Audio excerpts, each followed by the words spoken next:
Hello everyone. So today we are going to discuss a very important topic of chapter 5 of class 10, that if we have a cation and the parent atom, so out of that cation and the parent atom, whose size is going to be smaller.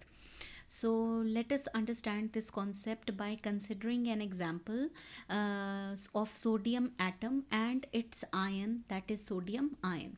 So let us first of all understand something about sodium. So the atomic number of sodium is 11, and atomic number means the number of protons, so that is also 11.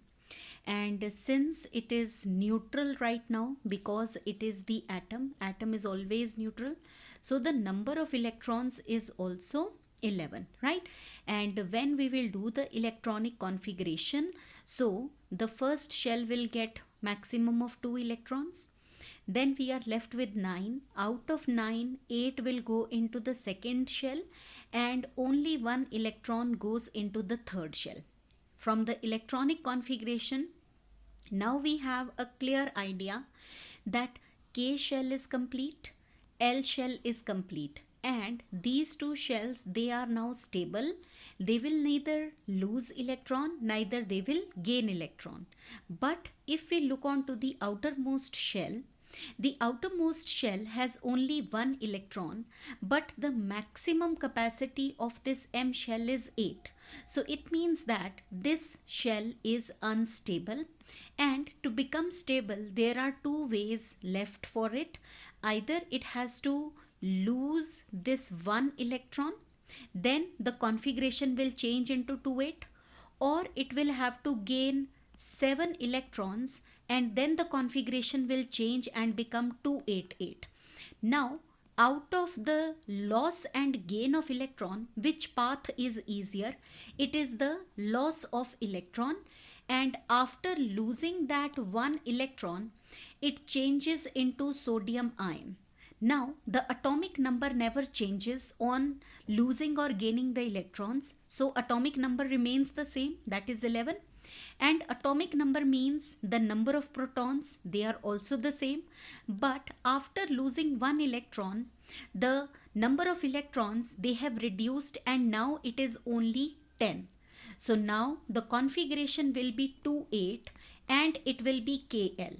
So can we just see that out of proton and electron, proton is carrying more charge and it is greater by 1. So the sodium ion is Na positive, and this sodium ion will be smaller in size as compared to the sodium ion, because it will be smaller in size as compared to the sodium atom, because initially in sodium atom there were total 3 shells, but now the shells, they have reduced and it is only 2 shells. And what is the size of the atom or the ion? It is from the center of the nucleus to the outermost shell containing the electron.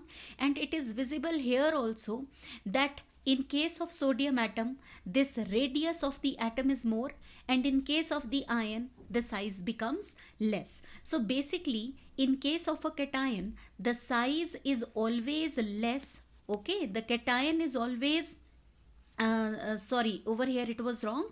The size of the cation is always lesser than the size of the parent atom, because the number of shells, they decrease, right? So this is for the cation. Let us understand this with one more example. Let us take the example of magnesium. So we all know that magnesium, the atomic number is 12. So number of proton is also 12. Since we are talking about the atom, so the electrons are also 12, and if we'll do the configuration, it comes out to be 282. 2 goes into the K shell, then L and M. K and L shell, they are complete, so they are stable. M shell is incomplete, and the maximum capacity of M is 8. Now there are two ways to become stable. Either it will lose 2 electrons, so that the configuration becomes 2,8, or it will have to gain total 6 electrons, so that the configuration changes and becomes 288. And now we all know that out of losing 2 electrons or gaining 6 electrons, this one is the easy option. So it will lose 2 electrons. The atomic number remains the same. Protons also remain the same. They never change on losing or gaining electrons. And after losing 2 electrons, the number of electrons they become 10, and the configuration is now K and L. Right? So we all can see that initially in case of magnesium there were 3 shells, but in case of magnesium ion, and what will be the charge on it? It will be 2 positive, because protons and electrons, if we compare, protons are greater, they are more, and they are more by 2 positive. Okay, so that is the charge on magnesium ion, and only 2 shells are there.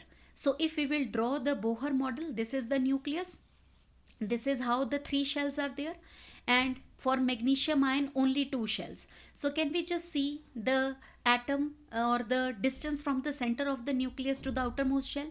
So now we are absolutely clear that the cation, its size is always smaller than the parent atom, because the number of shells they decrease, right? After losing the electrons, the number of shells will decrease.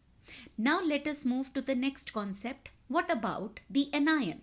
And what is an anion? Anion is a negatively charged species which is formed after the gain of electron. So over here we are talking about chlorine. So let us talk about chlorine. The atomic number is 17. Number of proton is also 17, and number of electron is also 17, because it is the atom, and an atom is always neutral. The electron and proton, they are always equal to each other. Let us do the configuration. It comes out to be 287. 2 goes into the K shell, then L, and finally M shell, right? And K and L shells, they are complete, so they are stable. They will not lose, they will not gain electron. But if we look on to the M shell, the maximum capacity is of 8, and it is having 7. So it can become stable in 2 ways. Either it will gain 1 electron and the configuration becomes 288, or it will lose 7 electrons so that the configuration becomes 28. And now just compare that which one is easier. So we all can see that gaining 1 electron is easier. So now it will gain that 1 electron. So this is that electron which is accepted. Now after that, the atomic number will remain the same. Remember that whenever the electron or is lost or gained, there is no change in the atomic number. Number of protons are also same, but now the number of electrons, they have increased from 17 to 18. And if we'll do the configuration, it will be 288. K shell is complete, L shell is complete, M shell is complete. Now you may wonder that the number of shells, they are same in both the cases. Whether that is chlorine atom or chlorine ion, the number of shells, they are same. But can we see that the force of attraction by the nucleus is 17, but the number of electrons, they are 18. Okay, in case of the ion. And in case of the atom, the force of attraction by the nucleus is 17, and it is equal to the number of electrons. So can we say that in case of the anion, the force of attraction by the nucleus, it decreases, okay, because the electrons, they increase. So force of attraction by the nucleus will decrease and the size will increase. So the point to be understood is anion is greater in size than the parent atom. Okay, it is always greater in size than the parent atom, because the nuclear force of attraction, it decreases, though the number of shells, they remain the same. We can also understand this concept by taking one more example. Let us talk about sulfur. So we all know that sulfur, the atomic number is 16, number of proton is also 16, and the number of electron is also 16, because it is an atom, and proton and electron, they are equal to each other. Do the configuration, 286, right? K shell gets 2, L gets 8, and M shell gets 6 electrons. K and L shells, they are complete, so they are stable, no loss of electron, no gain of electron.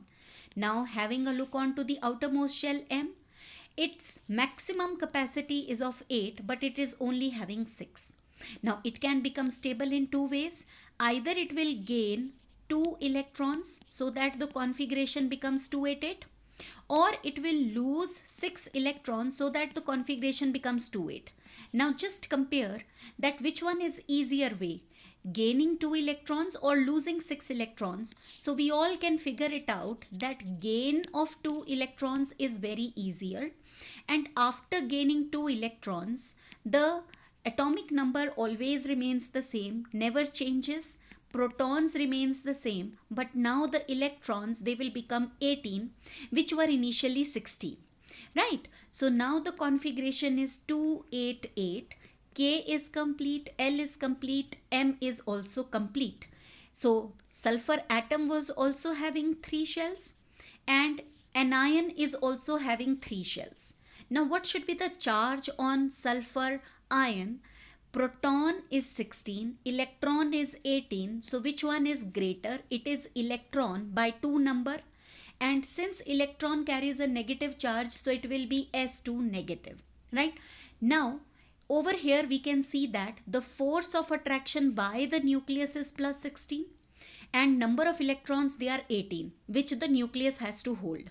And over here the force of attraction by the nucleus is the same, plus 16, but it has to hold only 16 electrons. So can we just see that in this case the force of attraction by the nucleus will decrease, and the size of the sulfur anion will be greater than the sulfur atom. Right? Though the number of shells, they remain the same, but the force of attraction by the nucleus will decrease. Right? So this is very, very important. Go through this concept and it will help you a lot. Thank you, everybody.